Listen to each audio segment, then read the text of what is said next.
Hi guys, now here on top of Haddonfield here in Lake District in UK. So this is a mic review number 2 of the RØDE VideoMic Me Pro, and it's a bit windy here. Not sure if it's seen, but yeah, it's a bit windy here, and I hope you can hear my sound clearly. So let me just remove this wind protector or wind blocker here.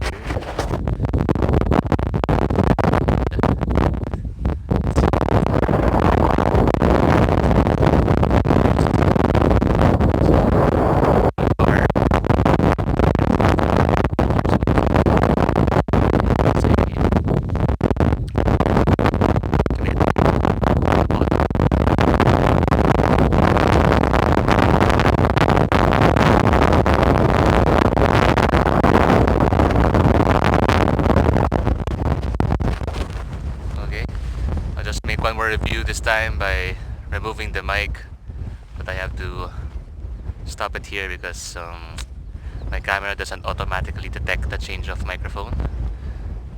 Let me just stop it.